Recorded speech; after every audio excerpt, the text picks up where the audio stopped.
Okay. Thank you very much, Senator Grassley. Thank you to our witnesses and to the chair and ranking member for holding this important hearing. I'm a former prosecutor, enforced some of our state hate crimes laws, put in Andy Lugar, our U.S. attorney, who has been enforced those laws on the federal level as well. And I think that's a big piece of this. Another piece of this coming from a state that has a large Jewish population, the country's largest Somali population, second largest Hmong population, and one of the largest Ethiopian populations. I believe that we also have to do everything we can on the local level to stand above the hate that we're seeing on the internet and the hate that we're seeing across the world right now. And I always remember the story of when a threat was made, a serious threat on our Jewish community center, and all the kids had to run out in their swimming suits in the middle of the winter of the center. When they got back to the center, the first call message for them was from the neighboring Islamic center that offered them a place to go if they could not return to their own community center. So I think a lot of this is going to be on all of us to stand above this, and I appreciate it very much, the discussion today. I guess I'd start, Ms. Berry.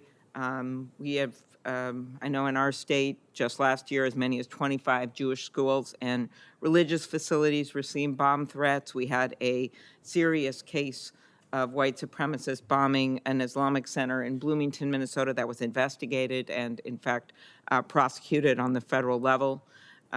We have seen on the national level, all this has been discussed, 388% rise in anti-Semitic incidences since this time last year, and 216% increase in requests for help and reported bias against Muslims since October 7th.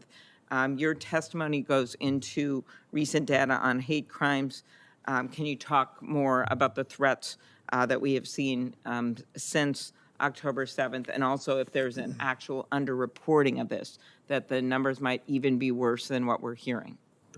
Thank you, Senator. I would start that on what you concluded with. Without a doubt, there's a massive and chronic underreporting problem with regards to all hate crimes in our country. The highest on record was last year with the 11,000 plus. Based on the Bureau of Justice statistics at the Department of Justice, the estimate is that we capture about 1% of actual hate crimes that occur. So even though we went through and pulled the data for the 27 states plus the District of Columbia and have already arrived at higher numbers than the year is not complete, higher numbers than we saw the year prior, I would suggest that those are dramatically underreported. And you represent, as you said, a state of a wonderful, diverse state that actually one of the top 10 states in the country in terms of Arab Americans who live in your state there. There are also different barriers that show up for reporting that I think we have to address. Specific communities sometimes have concerns that are related to law enforcement, the relationship with it, that may be a barrier. The issue of training of law enforcement is also critical. My fellow witness gave an example of someone being targeted and the idea that Israeli is the reason they weren't charged with a hate crime. That's, to me, strikes me as a deeply problematic training problem. If you use Israeli's national origin, if a person was targeted because of their national origin, that's a hate crime and should be treated as such. In terms of the post-October 7th situation, as our data has sort of demonstrated, is that we are seeing, without a doubt, an increase for both communities.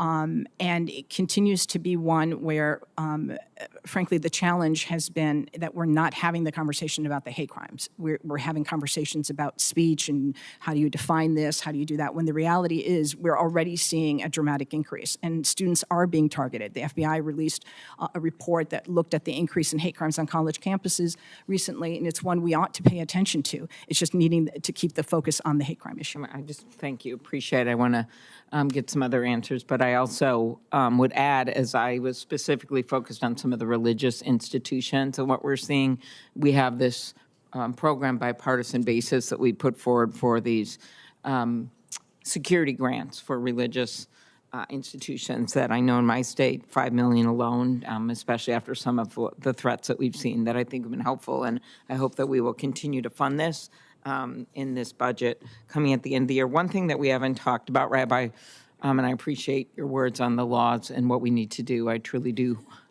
is just online and what's been going on there.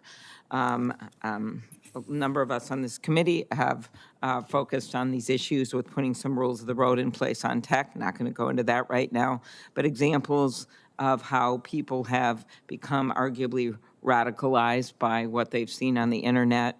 Attacks against the Jewish community in Colleyville, Texas, Black community at Emmanuel AME Church in Charleston, Hispanic community in the Walmart at El Paso, LGBTQ community in Colorado Springs.